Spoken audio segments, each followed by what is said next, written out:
لوگوں کے سامنے پڑھنے کی سعادت حاصل کی ہے۔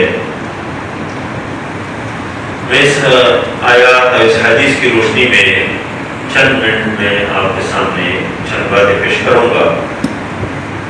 مجھے احساس ہے کہ ادھر ڈاکٹر صاحب بھی ماشاءاللہ علمی انداز ہے گفتگو کرتے رہتے ہیں، اور مولانا عبدالغفار صاحب وہ جامعہ مرکز علوم اسلامیہ سے فارغ ہے، ماشاءاللہ کہ علمی آدمی ہے، علمی شخصیت ہے۔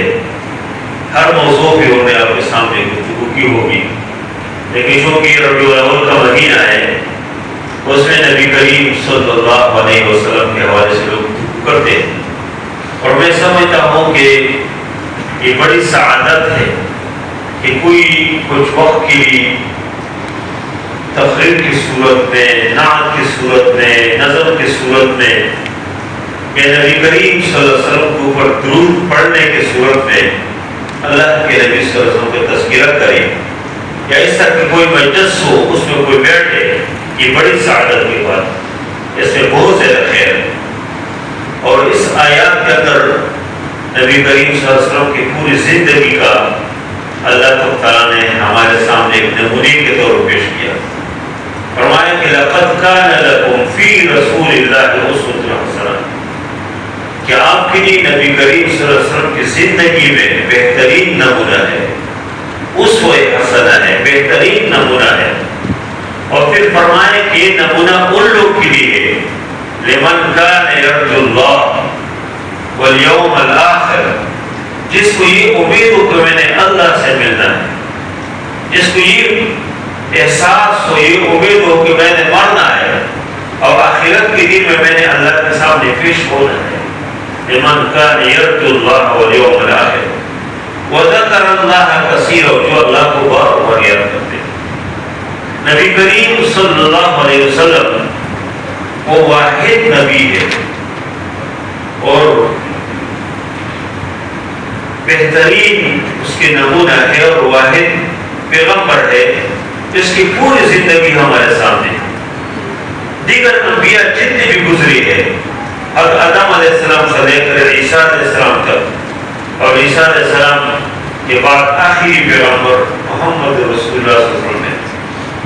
یہ دیگر انبیاء کی پوری زندگی کے تمام حصے یہ کسی کو معلوم نہیں ہے۔ حتیٰ کہ قرآن میں بھی بہت کم انبیاء ہے جس کے نام اللہ نے ذکر کیا، اور احادیث میں بھی بہت کم انبیاء ہے جس کے حوالے سے کچھ ہمیں معلومات ملتی ہیں، ورنہ بہت سارے انبیاء کا کوئی پتہ بھی نہیں ہے کہ کس زبان میں مبعوث ہے، کس زمانے میں مبعوث ہے، کس قوم کے پاس مبعوث ہے۔ اس لیے کہ تو ہمارا عقیدہ ہے کہ 1,24,000 زیادہ کم انبیاء ہیں اللہ تعالیٰ نے بھیج دیے، لیکن ایک کس علاقے میں، کس قوم کے پاس، کس زبان میں، ان کی کیا تعلیمات ہیں، یہ پوری طرح کس کو معلوم نہیں ہے۔ واحد محمد رسول اللہ صلی اللہ علیہ وسلم ہے کہ جس کی پوری زندگی ایک بالکل واضح کتاب کی طرف ہمارے سامنے ہے۔ گھر کی زندگی، گھر کے باہر کی زندگی، اور بیویوں کے ساتھ تعلقات، اور دوستوں کے ساتھ تعلقات، کاروباری لحاظ سے، ہر لحاظ سے، ایک استاد کی حیثیت سے، ایک مربی کی حیثیت سے، ہر لحاظ سے اس کی زندگی ہمارے سامنے موجود ہے۔ دوسرے یہ کہ دیگر انبیاء کو اللہ نے وقت کے ساتھ بھیج دیے، کسی کے خاص علاقے کے نبی بنا کے بھیجا ہے، اور اس کے بعد جب وہ بات پائی کسی اور نبی کو بھیجا۔ اور یہ بھی ہوا ہے کہ ایک علاقے میں کئی انبیاء ہوتے، کئی نبی ہوتے تھے۔ بنی اسرائیل کے اندر اللہ نے بڑی پیمانے پر انبیاء بھیجے، جس طرح ہماری اس امت کے اندر اللہ کے فضل سے علماء کرام ہے، اس طرح بنی اسرائیل کے اندر اللہ نے انبیاء بھیجے، دیگر قوم بھی۔ تو ان انبیاء کو اللہ نے ایک خاص وقت کے لیے، اس کے شریعت بھی خاص وقت کے لیے، لیکن نبی کریم صلی اللہ علیہ وسلم کو اللہ نے جو شریعت دی ہے، اللہ نے جو کتاب دی ہے، یہ قیامت تک تمام انسانوں کے لیے۔ نبی کریم صلی اللہ علیہ وسلم کی بعثت قیامت تک تمام انسانوں کے لیے ایک رحمت ہے۔ نبی کریم صلی اللہ علیہ وسلم کے پاس اللہ نے اس کے ذریعے سے جو قرآن کتاب اس کو دیکھ کے قرآن اللہ نے ہمیں بھی دیا، قیامت تک تمام انسانوں کی اس کے اندر رہنمائی ہے، اس میں ہدایت ہے۔ ایسے نہیں کہ کس زمانے میں اس کتاب نے رہنمائی کی اور ختم ہوگا، نہیں، قیامت تک جب بھی لوگ اس قرآن کی طرف متوجہ ہو گئے، اللہ نے اس کی مدد کی، اس کی جنہوں نے اس قرآن سے رہنمائی حاصل کی وہ کامیاب ہو گئے، اور جنہوں نے اس کتاب کو پسی پور ڈالا تو وقت کے ساتھ ساتھ جو ہے وہ اپنے انجام کو دیکھتے۔ اس لیے نبی کریم صلی اللہ علیہ وسلم آخری نبی ہے، آخری نبی، اس کے بعد کوئی نبی نہیں ہے۔ کوئی اگر یہ دعویٰ کرے کہ اللہ کے نبی کے بعد کوئی اور نبی ہے، کسی طرح بھی نبی، اس کو اپنے نام وہ ذلہ رکھے، گروزی نام رکھے، امتی رکھے، جو بھی نام رکھے، وہ جھوٹ بولتے۔ اللہ کے نبی کے بعد کوئی نبی نہیں ہے۔ اللہ نے واضح قرآن میں اعلان کیا کہ ما کان محمد ابا احد من رجالکم ولکن رسول اللہ و خاتم النبیین، آخری نبی۔ اب یہ ہمارے ایمان کا حصہ ہے، عقیدہ کا حصہ ہے۔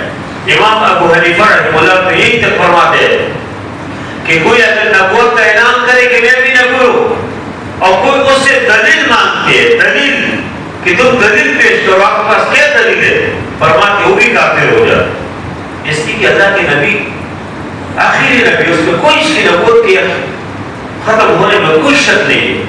اور اسی طرح اس امت کو اللہ نے آخری امت، اس امت کے ذریعے سے اللہ نے امت کو ختم کیا۔ تو نبی کریم صلی اللہ علیہ وسلم اس وقت سے ہمارے نمونے۔ ایک آدمی اگر اس کے تمام زندگی کے پہلو آپ کے سامنے نہ ہو، اس کو آپ نمونہ نہیں بنا سکتے، لیکن چونکہ نبی کریم صلی اللہ علیہ وسلم کی زندگی کے ہر حصہ، ہر گوشہ وہ بالکل واضح ہے، اس لیے اللہ نے ہمارے نمونہ بنایا ہے کہ ہم گھر میں کس طرح زندگی گزارے۔ نبی کریم صلی اللہ علیہ وسلم ہمارے نمونہ ہے۔ ہم باہر کس طرح دکان اور بازار میں جائے تو ہماری کس طرح زندگی ہو، نبی کریم صلی اللہ علیہ وسلم ہمارے نمونہ ہے۔ ایک اسلامی اسٹیٹ، مدینہ کے اسلامی اسٹیٹ کے ایک سربراہ کی حیثیت سے نمونہ ہے ہمارے لیے، تو اس کی زندگی میں کس طرح انہوں نے اس کے رحم دلی، لوگوں کے ساتھ تعلقات، یہ سب کچھ اس لیے نبی کریم صلی اللہ علیہ وسلم کو اللہ نے نمونہ بنایا۔ اور پھر نبی کریم صلی اللہ علیہ وسلم کے ساتھ جو لوگ آتے تھے، جو ملتے تھے اور جو ان کے ساتھ متعلق ہے، ان سب کے دیکھو کس طرح وہ تاثر قبول کرتے۔ اور اس پوری زندگی میں اللہ کے نبی صلی اللہ علیہ وسلم کی جو زندگی ہے، جو اسلام کو اللہ نے جو تربیت دی ہے، اس میں نبی کریم صلی اللہ علیہ وسلم کے اخلاق ہم سب کے لیے نمونہ ہے۔ کہ میں سمجھتا ہوں کہ اس زمانے میں جس چیز کی ضرورت ہے، اللہ کے نبی صلی اللہ علیہ وسلم کی ذات دیکھو، ہم زیادہ طور ہم اس کو سمجھتے ہیں کہ اللہ کے نبی صلی اللہ علیہ وسلم کے کس طرح کپڑے استعمال کیے، اس طرح لوگ کس طرح کالر بنائے، کس طرح اس کے کپڑے ہے، کس طرح اللہ کے نبی کی بال ہے، کس طرح اللہ کے نبی نے سرما استعمال کیا، کس طرح، یہ بھی ہمیں اپنانا چاہیے، یہ بھی اچھی بات ہے۔ لیکن اللہ کے نبی صلی اللہ علیہ وسلم کی سر ذات میں اللہ نے خیر رکھی، برکت اللہ نے رکھ دی۔ حضرت حلیمہ سعدیہ رضی اللہ عنہا جو فرماتے ہیں کہ میں مکے میں آ گئی بچوں کو لینے کے لیے، اور فرماتے ہیں کہ میرے چاچی میں بھی دودھ نہیں ہے، اس کی جو اڑتی ہے وہ بھی چلنے قابل نہیں ہے، لیکن جب اللہ کے نبی صلی اللہ علیہ وسلم بچہ ہے اور یتیم ہے، وہ کوئی اور بچے نہیں ملتے، تو سمجھتے چلو اللہ کے نبی اس بچے کو لیتے ہیں، یہ چھوٹا بچہ ہے چل اس کو لیتے ہیں، کوئی اور ہے نہیں۔ اور جب اس کو اپنی چاچی کے ساتھ لگاتے تو چاچی کے اندر دودھ آنا شروع ہو جاتا۔ جب جس اڑتی اور جس سواری کے ذریعے سے وہ پہنچے مکے میں اور چلنے کے قابل نہیں ہے، جب اس کو پر سوار ہو جاتی ہے اور اللہ کے نبی یہ محمد صلی اللہ علیہ وسلم جو چھوڑتا ہے اس کو ساتھ ہو جاتے، تو اس سواری کو جو قوت ملتی ہے اور جو تیز چلنا شروع کر دیتے اور اس کے گھر میں جو رحمتیں اور برکتیں آ جاتے ہیں۔ اسی طرح اللہ کے نبی صلی اللہ علیہ وسلم کے ذات کے ساتھ اگر ایک چیز ہے تو اللہ کے نبی نے جو شریعت پیش کیا ہے، اللہ کے نبی نے جو دین پیش کیا ہے، اللہ کے نبی نے جو مکمل اسلام ایک واضح دین جو ہمارے سامنے پیش کیا ہے، اگر اس کے قریب آئے، اگر اس کو اپنائے، اللہ کے نبی صلی اللہ علیہ وسلم کی کردار ہم اپنائے، سیرت ہم اپنائے، اللہ کے نبی کے اخلاق ہم ویسے ذکر کرتے ہیں، اللہ کے نبی نبی کے اخلاق ہماری قدر کی طرح. اللہ کے نبی صلی اللہ علیہ وسلم کی زندگی کا جو نچوڑ ہے کہ لوگوں کے ساتھ بہترین حسن سلوک، حسن اخلاق، اور بلکہ اسلام کے بے قسم کا جوڑ ہے کہ حسن اخلاق. میں اکثر کہتا ہوں کہ یہ جو نماز ہے دیکھو، یہ دن میں 5 مرتبہ صرف فرض ہے.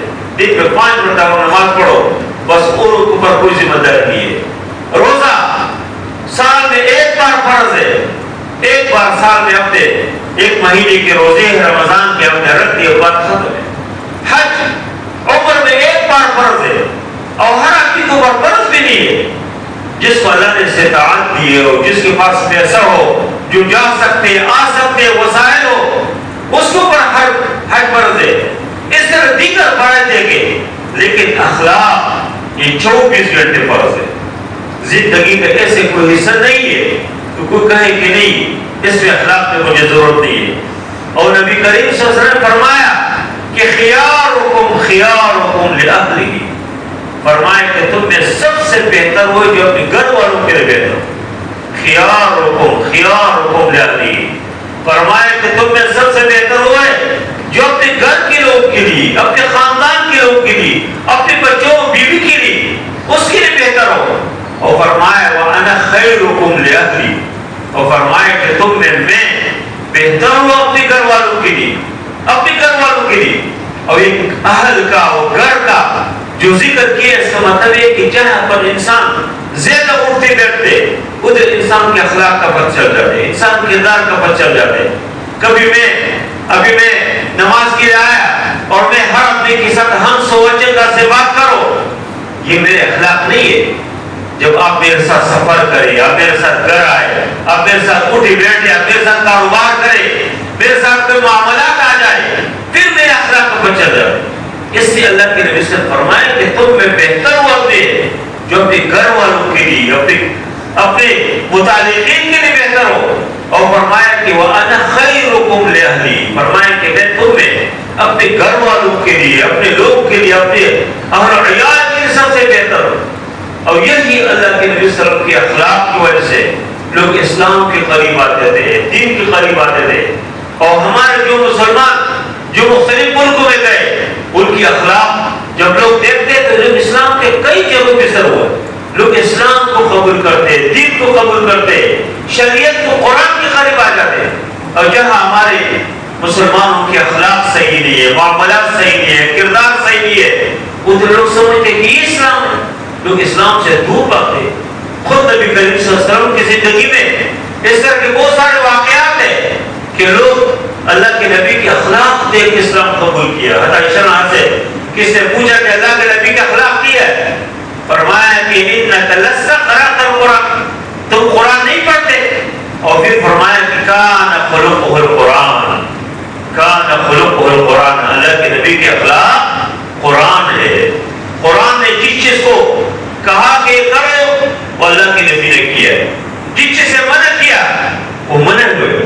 ایک مسلمان اور مومن بھی ایک زندہ قرآن ہونے چاہیے، اس کی زندگی قرآن کی تفسیر ہو، اس کا اٹھنا بیٹھنا وہ قرآن ہو مکمل. لوگ دیکھے، غیر مسلم دیکھے، اب دیکھیں کہ یہ قرآن ہے، قرآن یہ فرمان. اور اللہ کے نبی صلی اللہ علیہ وسلم کی زندگی میں بے شمار ایسے واقعات. سمامہ یمامے کے سردار یہ بہت بڑا آدمی تھا، صحابہ نے پکڑ کے بلایا اور صحابہ کے بہت دشمن تھے، کئی صحابوں سے قتل کیے، شہید کیے. صحابہ نے پکڑ کے اس کو لائے، مجنبی نے ایک ستون کے ساتھ باندھ لیا. اللہ کے نبی صلی اللہ علیہ وسلم فجر کے ٹائم میں نکل آئے، دیکھا کہ یہ تو سمامہ ہے. صحابہ نہیں جانتے تھے اس کو، کتنے بڑے عظیم آدمی ہے. اللہ کے نبی نے دیکھتے ہی کہا یہ تو سمامہ ہے، یہ مامے کے سردار ہے. اور پوچھا کہ مالا کیا سمامہ، کیا خیال ہے، کیا ارادے ہے؟ اس نے کہا اللہ کے نبی پر 3 باتیں، قتل کرنا چاہتے ہیں تو قتل کرو، بڑا نام ہو جائے گا کہ آپ نے کوئی معمولیت کو قتل نہیں کیا، یمامے کے سردار سمامہ کو قتل کیا، تب پر زیادہ میں تو خون والے کو قتل کریں گے. اور کہا اگر آپ پیسے آپ کو چاہیے، فدیہ چاہیے تو سر توڑ جن کی آپ کو چاہیے میں قوم سے کہہ دوں گا وہ لا کے دے دیں گے. اور کہا اگر آپ میرے اوپر احسان کریں گے، اگر آپ میرے اوپر احسان کریں گے تو تم احسان کرو گا اللہ شاکر، ایک قدردان آدمی کے اوپر میں قدر کرو گا. اور اللہ کے نبی صلی اللہ علیہ وسلم دوسری دن کی بات ہوئی، تیسری دن آخر میں اللہ کے نبی نے فرمایا چھوڑو، اس کو چھوڑ دیا. سمامہ آگے گیا، ایک باغ سے وضو کر کے واپس آ گیا اور کلمہ پڑھ لے کہ اشہد ان لا الہ الا اللہ واشہد ان محمد عبدہ ورسولہ. لوگوں نے پوچھا کیا ہوا؟ اس نے کہا کہ 3 دن میں نے اللہ کے نبی کو دیکھا، اب اس کے رب کے ساتھ تعلق کو دیکھا، اس کے اخلاق کو دیکھا، اس کی کردار کو دیکھا. 3 دن میں نے صحابہ کو دیکھا کہ کتنی با کردار با اخلاق لوگ ہیں. تو اس اخلاق کو سے میں اسلام قبول کرتا ہوں اور پھر اسلام قبول کیا. اور سمامہ پھر مکی میں گئے اور عمرہ کیا. مکی کے لوگوں نے اس کے خلاف کچھ بات کی تو اس نے کہا کہ دیکھو اگر آپ لوگوں نے کچھ کہا تو یہ معاملے سے ایک گندم کی ایک دانے میں نہیں دوں گا. اور پھر اللہ کے نبی صلی اللہ علیہ وسلم کے سے لوگوں نے سفارش کی، درخواست کی اور وہ دوبارہ جاری کیا. تو اخلاق اصل چیز ہے. اللہ کے نبی صلی اللہ علیہ وسلم کی پوری زندگی ہمارے نمونہ ہے. ہم الحمدللہ ہم اللہ کے نبی صلی اللہ علیہ وسلم کی آخری امت ہے، بہترین امت ہے. لیکن آج ہم ہر طرف سے دیکھو ذلیل ہے تو مسلمان ہے، خون پی رہے ہیں تو مسلمان کی بدن سے. کوئی اگر دنیا کے اندر کوئی عورت ہے جو بیچاری کسی ظالم کی جیل میں ہے، کس کو پر ظلم ہے، تو مسلمان ہے. پوری دنیا میں آپ دیکھیں ہر جگہ اس لیے کہ اسلام بحیثیت دین نہیں ہے، بحیثیت شریعت نہیں ہے، بحیثیت ایک نظام نہیں ہے. اس طرح آپ دیکھیں آپ کسی چوراہے کو جا رہے ہیں، وہاں ایک پولیس والے کھڑے ہوتے، ان کے وردی ہوتے اس کی بدن میں، وہ اگر ہاتھ اٹھائے تو اس روڈ کے اوپر جتنے لوگ آ رہے ہوتے ساری گاڑیاں کھڑی ہو جاتی. اس آدمی کی کمال نہیں ہے، اس وردی کی کمال ہے. لیکن وہ پولیس والے اگر اس وردی کو اتارے اور وہ کسی جگہ پہ کھڑے ہو جائے، جتنی بھی اشارے کرے کوئی کھڑے نہیں ہوتے. آج ہم نے اسلام اور شریعت کے جو لبادہ ہے، اسلام اور شریعت کی جو شکل ہے، اسلام اور شریعت کی جو انداز ہے، سب کچھ ہم نے چھوڑ دیا. اس لیے ہم روز بروز مسائل کے اندر جا رہے ہیں. مہنگائی دیکھو، اس وقت حکمرانوں کے دل میں رحم کیوں نہیں ہے؟ پیٹرول کے ریٹ میں روز بروز اضافہ کرتے ہیں. ابھی کہتے ہیں کہ یہ کم ہے، 500 روپے کرو جی، 500 روپے فی لیٹر ہو، پھر بھی یہ کم ہے. اور کہتے ہیں کہ باہر ملکوں میں تو اس سے بہت زیادہ ہے، باہر ملکوں میں تو آمدن بھی زیادہ ہے. یہ جو رحم دلی ہے یہ کیوں نہیں ہے؟ اس لیے کہ ہم صحیح نہیں ہے، ہم صحیح ہو گئے. اعمالکم، ہمارے اعمال کی وجہ سے ہمارے اوپر مسلط ہے. اور ہر حکمران سے آگے دوسروں سے خطرناک ہے، تیسروں سے خطرناک ہے جاتے ہیں. اس لیے بحیثیت قوم، بحیثیت مسلمان ہم اسلام کے طرف رجوع کریں، ہم دین کے طرف رجوع کریں، ہم اسلام کو پڑھیں کہ اس 30 پارے قرآن کے اندر کیا چیزیں ہم سمجھے کہ اس میں الف لام میم سے لے کے سورۃ فاتحہ سے لے کے والناس تک اس 30 پارے قرآن میں کیا ہے. نبی کریم صلی اللہ علیہ وسلم کی جو پوری زندگی ہے، جو اعمال کی قرآن نے نمونہ بنایا ہے. لقد کان لکم فی رسول اللہ اسوۃ حسنہ، کہ پوری زندگی نمونہ ہے. تو اللہ کی زندگی، اللہ کے نبی صلی اللہ علیہ وسلم کی زندگی کیا ہے؟ ہم اس نے سمجھے. یہ جو بخاری شریف ہے، یہ جو مسلم شریف ہے، یہ جو نسائی ہے، یہ جو ابن ماجہ ہے، یہ جو ترمذی ہے، یہ جو ابو داؤد ہے، اور یہ جو حدیث کی بے شمار کتاب ہے، اس میں کیا چیز ہم اس کو پڑھیں. اور الحمدللہ ہمارے صغیر و کبیر علماء نے بہت بڑا کام کیا، ہمارے لیے آسان کیا. یہ جو مشہور ہے نا، یہ قرآن حجاز میں اترا تھا، قرآن حجاز میں نازل ہے اور مصریوں نے پڑھا، بہترین قاری مصر کے، اور کہتے ہیں کہ برصغیر و پاک کے لوگوں نے سمجھا. یہ بالکل حقیقت ہے. الحمدللہ برصغیر و پاک کے جو مدارس ہیں اس نے بہت بڑا کام کیا. ہر زبان میں تفاسیر موجود ہے، تراجیم موجود ہے، ہر زبان کے کتابیں موجود ہے. کوئی نہیں کہہ سکتے کہ بھائی میں تو اردو سمجھ آتا، یہ قرآن عربی ہے، یہ حدیث تو عربی میں. ہر زبان میں، آپ کی سرائکی زبان ہو، آپ کی پنجابی زبان ہو، آپ کی بلوچی ہو، آپ کے پشتو ہو، آپ جو بھی اسپیکنگ ہے وہ زبان میں الحمدللہ یہ مدارس نے بہت بڑا کام کیا ہے. یہ کتابیں موجود ہے، سب آپ کے تعاون سے الحمدللہ کیا. اس لیے میں سمجھتا ہوں کہ آج اگر ہماری زندگی تنگ ہے تو ہم قرآن سے دور ہے، ہم اسلام سے دور ہے، اللہ کے نبی کی شریعت سے دور ہے، ہم اللہ کے نبی کی سنتوں سے دور ہے، ہم اس اللہ کے نبی کی سیرت سے دور ہے. اور کچھ نہ کچھ نعتوں میں جو سیرت بیان ہوتے ہیں بس وہی لوگ سمجھتے کہ یہی ہے، یا کسی محفل میں گئے کوئی نعت سن لیا بس سمجھتے کہ یہی ہے. نہیں، بلکہ اللہ کے نبی صلی اللہ علیہ وسلم کی بہت جامع سیرت ہے، ہر حوالے سے ہمارے زندگی کے حوالے سے اس میں رہنمائی موجود ہے. تو ہمیں چاہیے کہ اللہ کے نبی کی سیرت کو پڑھے. اللہ ہم سب سے راضی ہو جائے. وصلی اللہ تعالی علی خیر خلقہ محمد و علیہ وسلم اجمعین برحمتہ یا ارحم الراحمین.